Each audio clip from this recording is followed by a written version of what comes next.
standing before you, hiding in plain sight. Would that statement resonate with you?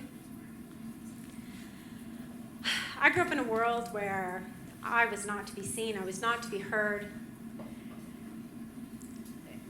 Really, I was hiding. My parents got me my first job. I was going to get groceries for an old man down the road whose wife had passed away. So every Sunday I would go to church, and every other Sunday I would go and I would get groceries. Such a pretty girl. I wish I could tell you that I heard those words from a grocery clerk, but I didn't. The first time a man put his hands on me, I was 10 years old. When I went home to tell my parents, before I finished my statement, they yelled at me. They told me I was lazy. They told me I would never be successful. They said that if I couldn't do the simple job of getting groceries for a kind old man down the road, how would I ever make it in this world? The second time a man put his hands on me, I was 12 years old. Once again, I love them, but it was due to my parents. She knew better. He was her father. She told my father not to get drunk, not to let her father near me. Nobody seemed to want to listen. I was not allowed to go to university with my friends. I was too smart and too young. So when I went to school, I stayed home. I ended up going on a co-op across the country. How fantastic this would be for so many people. But every Sunday I called my parents and I begged them to let me come home. And every Sunday they said no. The third man that put his hands on me would have left me for dead. Fists, kids, police, and statements.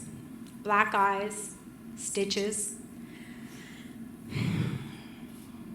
You would think at this point, God, if he existed, would in some way save me because nobody else seemed to want to. And I was having a hard time doing it by myself. When I was 24, I decided I would try to fall in love. I had a long-distance relationship. And I thought, this will work, right? He'll get to know me, the real me. It won't matter what I look like. He'll hear me. And I really thought that he did. So we decided that I would take a vacation and I would go and I would meet him.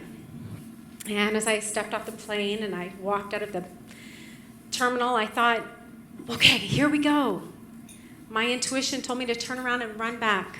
But I was not going to not do this. So many times my parents had said to me during the things that happened, this was not your fault. You cannot change it. Do not carry it around and do not make it your story. And for years, I thought those words were to protect them, not me, because they were the ones who put me in harm's way. So I was not going to admit that maybe I did this to myself. Not 3 hours into my vacation, I asked if we could go out for a walk. And he started yelling at me that I was an idiot. Who thought that you went walking around in this heat? And I thought, Jesus, if I wanted to be ridiculed, I could have stayed at home with my parents. But it was only day one. It could get better, right? I had had so many conversations with this man about religion, family, kids. Did he love his mother? Did he do drugs? What kind of music did he like? I thought I knew everything. 3.5 hours into my stay, I found him doing lines of coke in his room. And I thought, okay, intuition, I should have turned around at the airport, right? I wanted to call my parents. I wanted to say, send me the money to change my ticket. But I wasn't worthy. They had never once given me any indication that they would save me. So why would they do it now? When I came onto this planet, I knew I was born to be shiny and bright and brilliant. I really was meant to be that person that stood up against every adversity and every challenge and win. At 24, I did not feel like a winner. There were 2 days left in my vacation. I had spent 4 days being yelled at, criticized, called multiple horrible names. We sat down to dinner, and I thought, okay, 2 days and I'm free. I can't tell you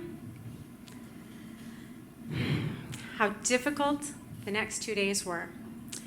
For that dinner was the last thing I remembered. The room went black. I was cold. I was bound, gagged, tied to a bed on a rubber sheet. I was drugged for 2 days, videotaped, and all I kept hearing was, "What a good girl."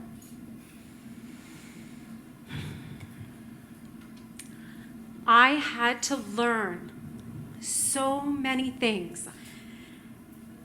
I let go of connecting with people I did not trust. My parents were not people that taught me how to be strong. So I disconnected from the world. I went on in my life to get married, have kids, get divorced. But I could tell you when I had my children, I did not love them. I did not love my husband. I did not connect to anyone. It took me a lifetime plus 2.5 years to stand here on this stage and not be hiding in plain sight. For today, I am shining. I am brilliant. I am beautiful. I am resilient, and I am strong.